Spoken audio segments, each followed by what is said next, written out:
गुरुजी के बारे में कुछ दो शब्द बोल पाना ये सामर्थ्य से बाहर है, इतनी औकात नहीं है। लेकिन गुरुजी के साथ जो कुछ एक्सपीरियंसेस हुए हैं उसको मैं आप लोगों के साथ शेयर करता हूँ।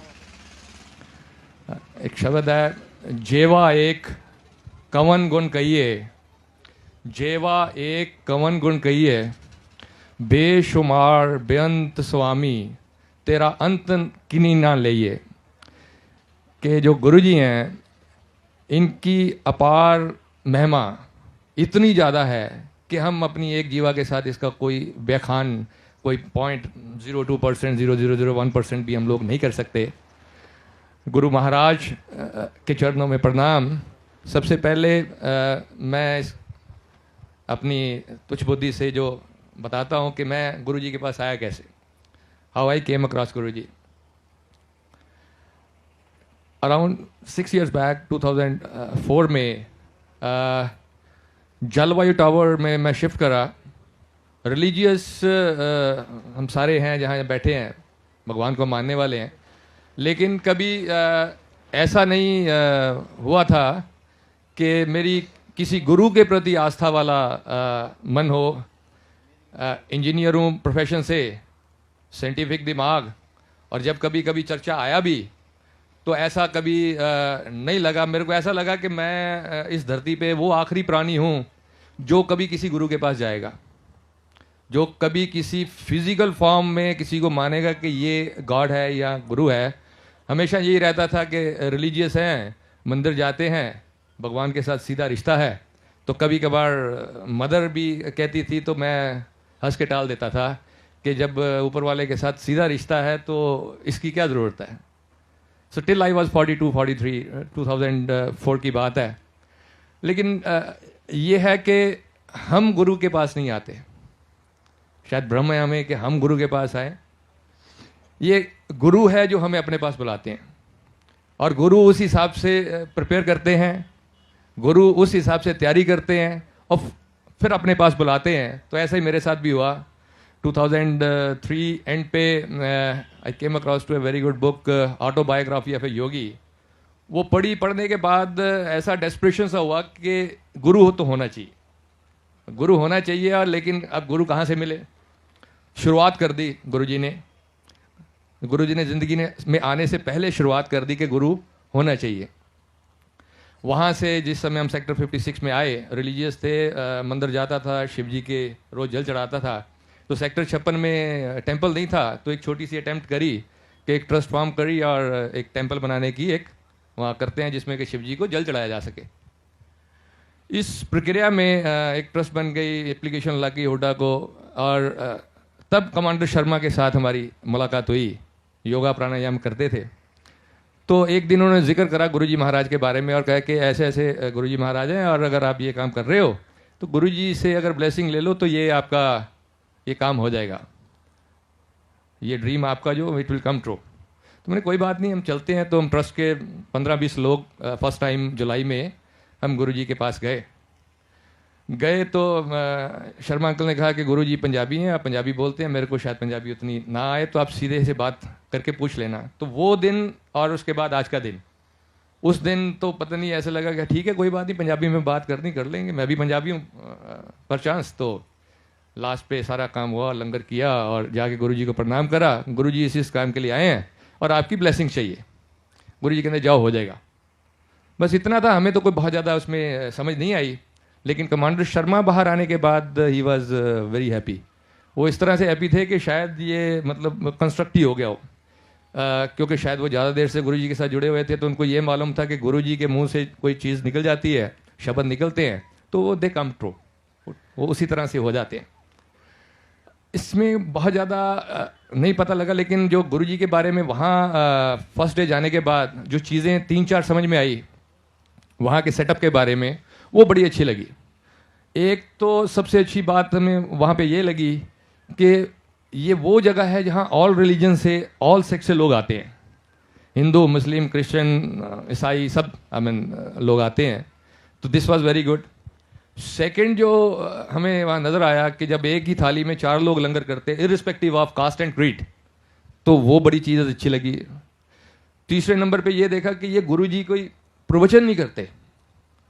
नॉर्मली टीवी पे हर रोज कुछ ना कुछ देखते हैं जिसमें प्रवचन आते थे, प्रवचन वाज मिसिंग। सो ये भी ऐसा लगा, शुरू में थोड़ा जब मिसिंग भी लगा, लेकिन ऐसा लगा कि हाँ भी ठीक है, कुछ कहते नहीं है और कोई डायरेक्शन भी नहीं देते कि ये करो ये मत करो। अगर आप हिंदू हो तो अपने हिसाब से काम करते रहो, मुस्लिम हो तो अपने हिसाब से काम करते रहो। यहाँ तक कि ये चारे बातें बड़ी अच्छी लगी। वापस आ गए घर। आने के बाद मैंने अपनी वाइफ से चर्चा करा, प्रीति पुष्करना, नीना भी कहते हैं उसको। तो मैंने कहा ऐसे ऐसे गुरुजी के बारे में सुना है, देख के आया हूँ, मेरे को तो जगह बड़ी अच्छी लगी है, तो आप चलोगे? कहती हाँ, एक बार जाने में क्या बुराई है, एक बार चल के देख लेते हैं। तो नेक्स्ट हम थर्सडे गए थे, तो संडे को हम लोग, मैं, मेरी वाइफ और मेरी बेटी, हम तीनों गुरुजी के पास गए। जाने के बाद वो सारा एटमॉस्फेयर देख के शी वाज सो हैप्पी कि भी ऐसी जगह मैं पिछले 3-4 साल 5 साल से ढूंढ रही थी कि जहाँ मन इतना शांत होता है, इतनी अच्छी जगह है। और गुड़गांव में आने के बाद मेरे को ऐसा नहीं लगा था कि ये गुड़गांव में कोई अपनापन है, पंजाब से आए थे, कोई ऐसा नज़र नहीं आया। लेकिन इस जगह पे आने के बाद मन को बड़ी शांति मिली है एंड अच्छा लगा है। पहले दिन ऐसा कुछ नहीं लगा उसको कि जैसे गुरु महाराज जी और मेरे को भी कि मतलब महापुरुष हैं, प्रणाम करा, लंगर किया और हम लोग वापस आ गए। तो अभी किसी शब्द में एक जिक्र आता है, बिन बोलियां सब कुछ जानदा, किस आगे कीजिए अरदास।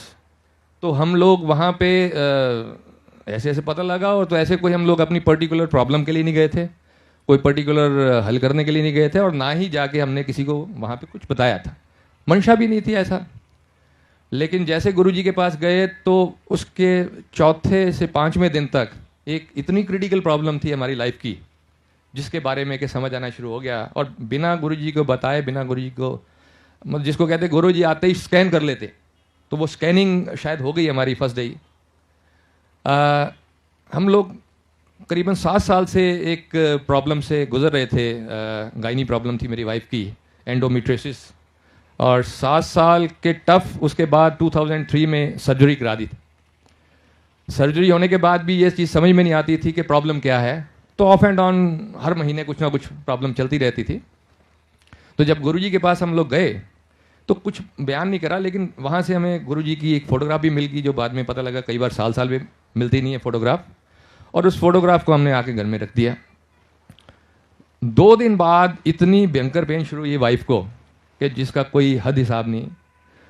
और उसके बाद ऐसी सिचुएशन आई कि डॉक्टर्स के पास गए, उस डॉक्टर के पास जिसने हमें सर्जरी के लिए रिकमेंड करा था, जिसने रिपोर्ट्स देखी हुई थी, उसको जाके वापस रिपोर्ट्स दिखाई तो वो कहते कि इसमें एक ओवरी का, मेरे को शक है कि एक ओवरी आपकी स्टिल अंदर है। सारे टेस्ट होने के बाद ये चीज़ आइडेंटिफाई हो गई, क्रिस्टल क्लियर हो गया कि एक ओवरी साइलेंटली अभी भी सर्जरी के बाद अंदर बैठी हुई थी, एंड उसके आसपास मास इतना बड़ा हो गया था कि जो किडनी थी वो स्वॉलन थी टू डबल द साइज, और मास का साइज बहुत बड़ा था। एंड डॉक्टर्स ने इमीडिएटली रिकमेंड करा कि आपको एक सर्जरी और करने की ज़रूरत है। सो वाइफ जाने से पहले गुरुजी के कभी कभी गॉड को ये प्रार्थना करती थी कि हम सब कर सकते हैं, सारे टेस्ट करवा सकते हैं, मेरे को आज तक कोई ये तो बता दे मेरे को समस्या है क्या, मेरी प्रॉब्लम क्या है, आइडेंटिफाई तो हो जाए। तो that problem was not identified. तो गुरुजी के पास जाने के 3-4 दिन बाद बिना गुरुजी से प्रार्थना करे हुए, बिना उनको बताए हुए, ये प्रॉब्लम आइडेंटिफाई हो गई। सब्सिक्वेंट ऑपरेशन मेजर एक लाइन अप हो गया। हम लोग जिस दिन जा रहे थे ऑपरेशन के लिए रात 11 बजे, तो कहा चलो गुरुजी को प्रार्थना करके चलते हैं। उस समय में नहीं पता था कि 11 बजे भी हम लोग जा सकते हैं। चले गए, सोचा 5 ही मिनट बैठेंगे, गुरुजी को प्रार्थना करी, बैठे, गुरुजी ने आशीर्वाद दिया, हम लोग अपने सर्जरी के लिए निकल गए। वहाँ जाके 3-4 दिन उन्होंने रोका, और फिर मेरे को बताया गया कि इस हॉस्पिटल में सर्जरी पॉसिबल नहीं है, अपोलो में करेंगे, और 20 अगस्त उसकी डेट दे दी। वापस घर आ गए। उसके बाद हम लोग गए, फिर एक थर्सडे मिला गुरुजी के पास जाने का। गुरुजी के पास जाके जिस समय कहते हैं कि आदमी जब तकलीफ में गुरुजी के पास जाता है तो जितना बढ़िया उस समय कनेक्ट होता है वह नॉर्मल उसमें नहीं हो पाता। तो मेरी वाइफ उस दिन जितना बढ़िया जुड़ पाई गुरुजी से, तो शायद यही लग रहा था कि सिर्फ गुरुजी और मैं हूँ। वो प्रार्थना कर डाली उसने मन ही मन गुरुजी को कि गुरुजी पिछले साल सर्जरी हुई है और बड़ी मेजर सर्जरी होती है ये। तो आपसे ये प्रार्थना है कि मेरे को आप मेडिसिन से ही ठीक कर दो, सर्जरी को अवॉइड कर दो। मैंने अपने ढंग से प्रार्थना करी, बाहर आ गए, शी टोल्ड के इस तरह से मैंने प्रार्थना करी है। वापस गए जिस समय हम डॉक्टर्स के पास, दे अगेन सेड कि नहीं सर्जरी तो मस्ट है, विदाउट सर्जरी आपका ये पॉसिबिलिटी नहीं है। एनीवे नॉर्मली गुड़गांव में एक मंथली सत्संग होता है और कई सालों से वो चलता आ रहा था और महीने में एक ही होता था। उस पर्टिकुलर मंथ में एक स्पेशल सत्संग हुआ 15 अगस्त को, 15 अगस्त 2004 को, प्रॉब्ली स्पेशली शायद हमारे लिए हुआ होगा। वहाँ जिस समय हम लोग जाने की तैयारी कर रहे थे, मैंने वाइफ को पूछा कि अभी इस सत्संग में जाना है। शी सेड कि नहीं, I will not be going, मैं नहीं जाऊँगी। मैंने कहा अभी क्यों? कह रही ऐसे नहीं कि गुरुजी कर नहीं सकते, प्रॉब्लम मेरी किस्मत इतनी ख़राब है कि मेरे को उसका जवाब नहीं मिला। तो वहाँ लोग शेयरिंग करेंगे। शेयरिंग से एक बात याद आई कि गुरुजी के पास जाने से पहले शर्मा अंकल मेरे को एक मदान अंकल के घर ले गए थे किस तरह से मंथली सत्संग में, जिसमें शेयरिंग हो रही थी। तो उस शेयरिंग में जिस तरह से आज मैं शेयर कर रहा हूँ तो लोग शेयर कर रहे थे। उस समय मन में एक बड़ा प्रश्न आया था कि गुरु ये तो मेरे को कह गए कि सत्संग पे जाना है, और नॉर्मली सत्संग का मतलब होता है भजन कीर्तन, पूजा पाठ, इस तरह का हमारे सिस्टम में होता है। तो ये वाला सत्संग मेरे को समझ में नहीं आ रहा था और उस समय मैं बड़ा अंदर से अपवर्ड फील कर रहा था कि ये क्या बताए जा रहे खड़े होके। और बीच में एक ऐसी भी आवाज़ आई कि मन में कि यार ये गुरुजी का मार्केटिंग डिपार्टमेंट तो नहीं है। और उसके बाद गुरुजी ने 15 दिन के बाद ऐसी सिचुएशन में खड़े कर दिया कि 15 दिन के बाद ही मेरे को खड़े होकर सत्संग सुनाना पड़ा। तो जिस समय हम लोग गए, मैं उस सत्संग में गया, तो जो पहला सत्संग शेयर करा गया था वो आइडेंटिकल प्रॉब्लम थी मेरी वाइफ की, जो शेयर करी गई। एक यंग लेडी थी, उनकी यही प्रॉब्लम थी, सर्जरी के लिए लाइन अप थी, किसी वजह से सर्जरी रुक गई, नहीं हुई। दोबारा जब सर्जरी के लिए गए तो कह रहे कौन सी सर्जरी, आपका तो सिस्ट है ही नहीं है, सिस्ट इज़ ओवर। मैंने घर आके वापस बात करी, हमने ऑल्टरनेट डॉक्टर्स के साथ सलाह मशवरा शुरू करा। जहाँ भी गए तो यही आवाज़ आई कि नहीं सर्जरी आपको ज़रूर करानी चाहिए, बिना सर्जरी के ये सोल्यूशन नहीं होगा। तो जो डॉक्टर के पास गए, मैंने उनसे प्रार्थना करी कि एक बार आप इसका जो है टेस्ट दोबारा कर लेंगे। 10 दिन हो गए मेरे को सारे चक्कर काटते हुए। तो इमेजिन जिस समय हमने टेस्ट करवाया वहाँ पे अल्ट्रासाउंड दोबारा, तो जो मास था वो वॉल्यूमेट्रिक जो है 70% कम हो चुका था। और उस रिपोर्ट को देखने के बाद, I am not from medical field, लेकिन रिपोर्ट को देखने के बाद मेरे को भी लगा कि ये it can be dealt with medicines. Doctor को रिपोर्ट दिखाई, कहते yes this can be dealt with medicines. जो चीज़ गुरुजी से मांगी थी कि गुरुजी सर्जरी नहीं करो और मेडिसिन से इसको ठीक कर दो, तो एग्जैक्टली दैट हैज़ हैपेंड। तो this is how we came across to Guruji. ये हमारी स्टार्टिंग हुई गुरुजी के पास आने की, और उसके बाद ये सारी रिपोर्ट्स का एक पुलंदा बना के प्रॉब्ली अगली सत्संग में मैं खड़ा हुआ था कि ये डाटा है, ये रिपोर्ट्स हैं, और ये सिचुएशन थी और ये सिचुएशन हो गई। और फिर मैं मन ही मन सोच रहा था कि हाँ भाई ये मार्केटिंग मैनेजर तेरा क्या हाल है, कि गुरुजी के मार्केटिंग मैनेजर तो तुम भी बन गए। So this is how we came across to Guruji. Guruji के पास आना हुआ। गुरुजी के पास आने के बाद उसके बाद तो ये सीन है कि मतलब डे इन डे आउट गुरुजी के ब्लेसिंग जो है वो फ्लो करती हैं। तो गुरुजी से पाया गया सबसे बड़ी चीज़ जो मैं सोचता हूँ हमने पाई है, वो है फूड फॉर सोल। जो हम खाने की बात करते हैं, हेल्थ की बात करते हैं, बाकी सारी चीज़ों की बात करते हैं, जो सबसे बड़ी चीज़ हमने यहाँ प्राप्त करी है वो फूड फॉर सोल है। कि जो आत्मा के लिए जो भोजन है वो यहाँ आके जो प्राप्त होता है, और जो मन की शांति है, जो हैप्पीनेस है, ये सारी चीज़ें जो हमें यहाँ आके प्राप्त हुई, वो प्रॉब्ली बाकी चीज़ें जिसमें हम लोग हेल्थ, वेल्थ और रिलेशनशिप और बाकी सारे डोमेन को गिनते हैं, मैं इन सब में से सबको ऊँचा मानता हूँ। तो this is what we have got after coming to Guruji. और गुरुजी को यहाँ सेटअप में आने के बाद जितनी सी चीज़ें समझ में आई, एक उसमें ये वाली बात समझ में आई कि इससे पहले भी बहुत सारे थ्योरेटिकल लिटरेचर अवेलेबल है हमारे पास रिलीजियस। तो गुरुजी के पास ऐसी क्या डिफरेंट चीज़ है, वो भी जिस समय के वो बयान ही कुछ नहीं करते। गुरुजी कुछ भी आपके साथ बात नहीं करते, गुरुजी कुछ भी एक प्रवचन नहीं करते। फिर ऐसी कौन सी चीज़ हमें यहाँ बांधे हुई खड़ी है, और इतनी दूर दूर से लोग इसमें बंधे चले आते हैं।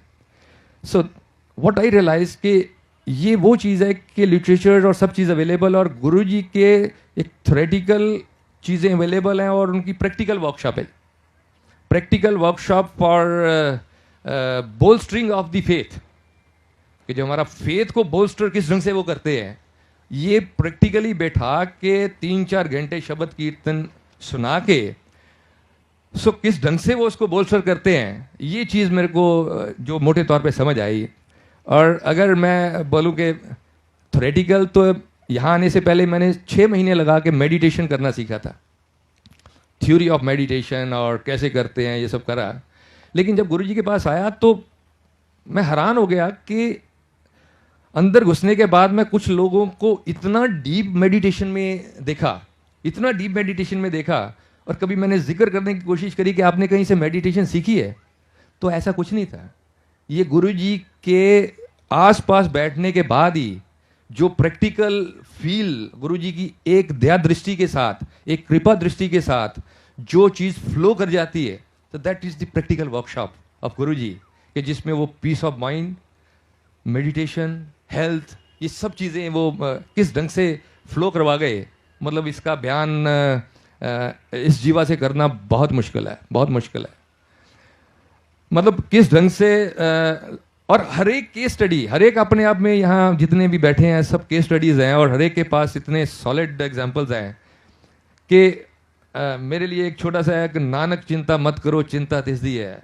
मतलब मेरी लाइफ के पिछले 5-6 साल में वो किस तरह से उन्होंने वो 2 लाइनों को इस ढंग से फिट करके दिखाया मेरे को कि नहीं, ऊंच नीच लाइफ में सब चीज़ अपने अपने आती रहती है, बट चिंता छड चिंतराओ।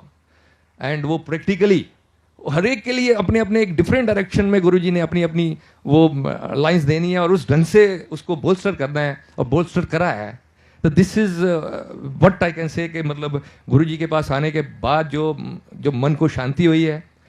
और छोटे छोटे पर्सनल एक्सपीरियंस की बात करूंगा तो वो एंडलेस हैं। मैं शर्मा अंकल मेरे पास जितना पास आते रहते हैं उससे वो इंडिकेशन होती रहती है कि समय की सीमा है और उसमें मेरे को इसको समाप्त करना है। 2-3 मिनट और लूंगा अंकल। जो मैं बात कर रहा था कि गुरुजी के पास आने के बाद जो मन को शांति मिली है वो असीम है। और हर एक केस स्टडी अपने अपने में डिफरेंट केस स्टडी है। मैं छोटे छोटे 2-3 केस स्टडीज बताता हूँ जो लाइफ में।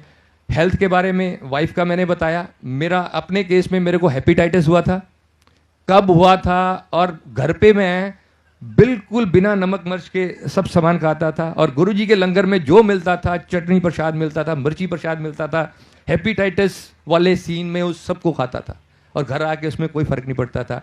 और कब वो खत्म होगी हेपेटाइटिस मेरे को नहीं मालूम। सब्सिक्वेंटली एक बार फेशियल पैरालिसिस हो गया। अगर मैं आज आपके सामने बोल पा रहा हूँ, स्माइल है मेरे फेस के ऊपर, तो ये गुरुजी की देन है। क्योंकि फेशियल पैरालिसिस के बाद मेरी स्पीच भी डिस्टॉर्टेड हो गई थी। लेकिन संगत में बहुत सारे लोगों को इसके बारे में पता भी नहीं है।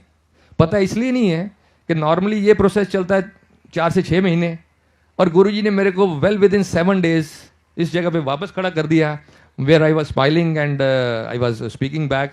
और मिल मेरे प्रीतमा जियो एक शब्द चलता है। एक दिन जा रहा था मैं 7वें दिन जब गुरुद्वारे मंदिर, तो रास्ते में ये चल रहा था, मेरे 2-3 शब्द थे जो मेरे जो स्पीच में खराब हो गए थे। पी खराब था उसमें से, एक एम खराब था, ये मैं बोल नहीं पाता था ठीक। तो जितनी देर में मैं घर से बड़े मंदिर तक गया तो रास्ते में 2 या 3 बार वो शब्द चला और मैं भी साथ साथ गा रहा था। तो प्रीतमा के साथ पी और मिल के साथ एम, गुरुजी ने यहाँ से लेके गुड़गांव से लेके बड़े मंदिर तक दोनों को ठीक कर दिया। सो ये है अबाउट हेल्थ, राइट। वेल्थ तो जिस औकात में हम गुरुजी के पास आए थे उससे फार फार फार फार बेटर औकात में है। और कभी ऐसे पीछे मुड़ के देखना नहीं पड़ा कि as far as money is concerned उसमें कभी कोई इशू है। फैमिली, बच्चों का कैरियर, बिटिया गुरुजी की कृपा से पायलट हो गई है, गुरुजी ने ब्लेस करा था। सो वो अंडर 20 कैप्टन हो गई है। सो इस तरह से गुरुजी की ये अपार कृपा है जिसके साथ ये सारी चीज़ें हमारी चली जा रही हैं। और फिर शर्मा अंकल का नज़दीकी, तो मैं लास्ट पे फिर छोटी सी एक बात कह के विराम दूंगा। ना कुछ पूछा ना कुछ मांगा, तूने दिल से दिया जो दिया। ना कुछ बोला ना कुछ तोला, मुस्कुरा के दिया जो दिया।